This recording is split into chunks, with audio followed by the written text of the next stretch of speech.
Hello, my wonderful viewers, and welcome to another episode of Betty Adams Overanalyzes. Today, we are going to take a theory look at Kaiju number 8 and a massive hole in my brain that was only patched up because Pirate Hunter Anime pointed out one of my own theories to me in his video.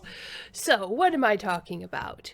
Not to bury the lead, for some time I have had a theory that using Kaiju number 8's powers is taking an energetic toll on Kafka's body.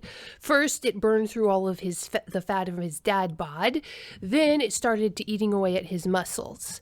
Now, there was a massive point of evidence for this theory in chapter 54, and I don't know, maybe it was because I was coming at it from a completely different angle, or my brain was just shorting out, but I completely missed it, and someone else had to put out this culminating point of evidence for my own theory for me. So thanks to Pirate Hunter Anime, go take a look at his video. He discusses it really well. But anyway, so here's how my theory goes, that Kaiju number 8 is capable of wielding incredible power, and like all power, that must come at a price. In order to move an aircraft carrier through the water, you can't just throw up a sail on top. You need a nuclear reactor in that big boy. We don't have consistently functional electric planes yet. I mean, there are electric planes, but there are not many of them because the flight requires more power than an electric engine can generate. We don't have electric rockets yet because rockets require more power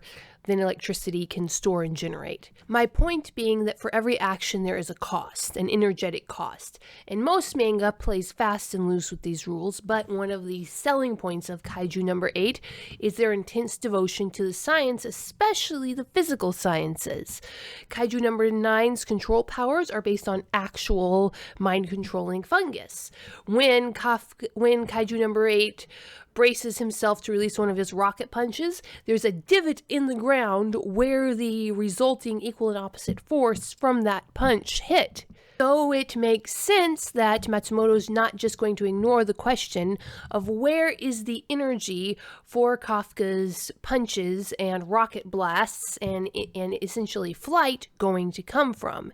Now, there will be spoilers in this for every chapter up to the very end of chapter 54, so you have been warned. I don't think I've given any spoilers yet, other than to say that there is a piece of evidence for this. Now, here's the scene.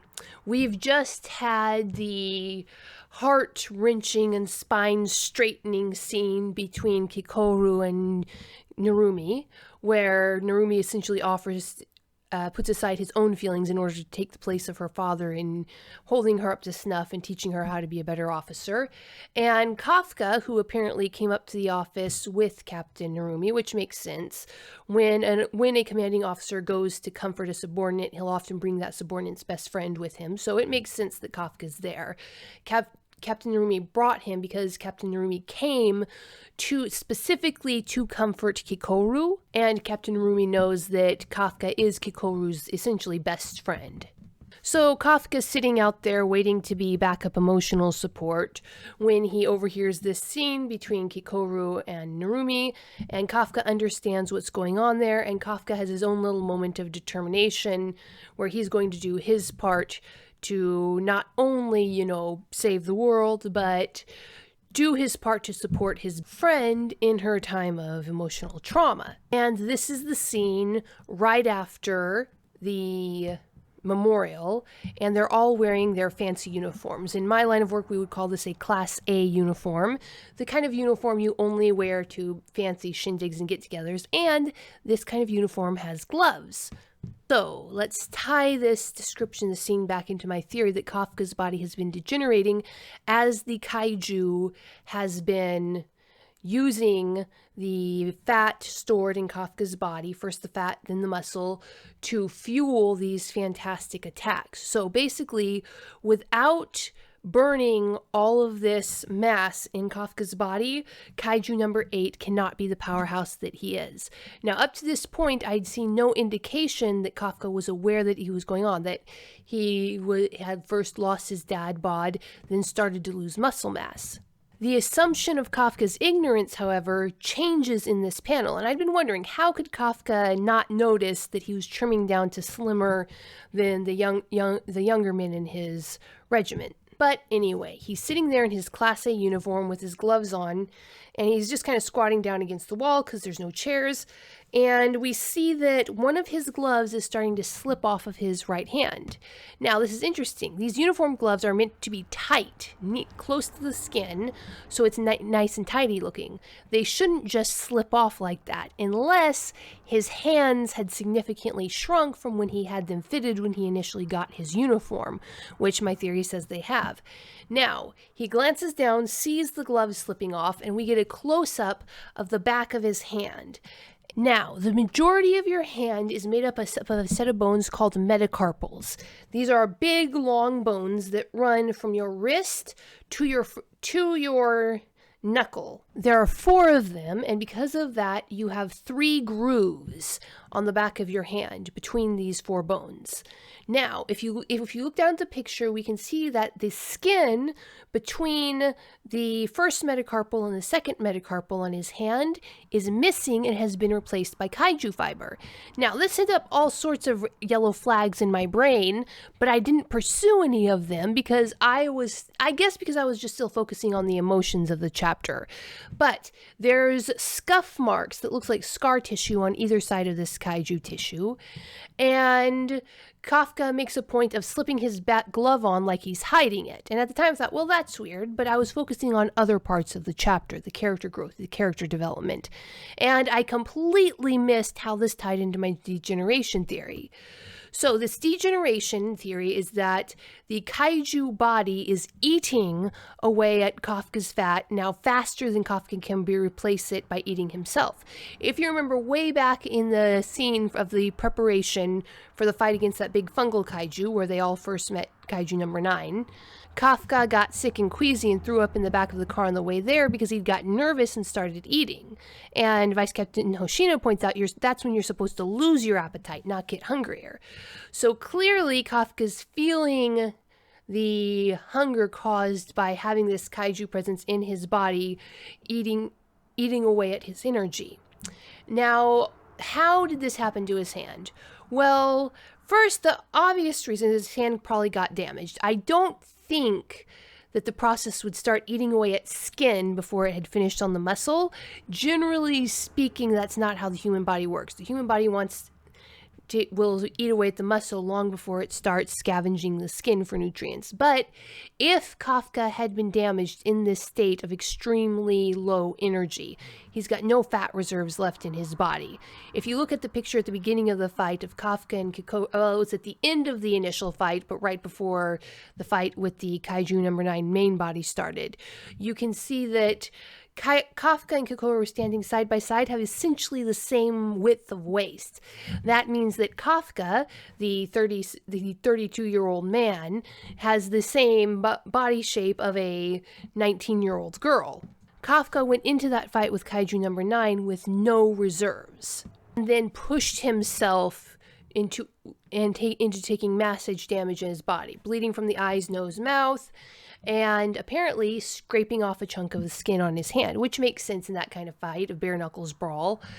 But he wasn't able to heal it, and rather than healing it with human skin, his body has patched it over with kaiju fibers. I just assumed that was some sort of permanent kaijuification that he couldn't undo, but looking back, that doesn't make sense. That's not the kind of thing that Kafka would hide from the defense force. That would be, if his body was going permanently kaiju, that's something he'd want to report to the defense force. We've seen he's not okay with the kaiju taking over his body.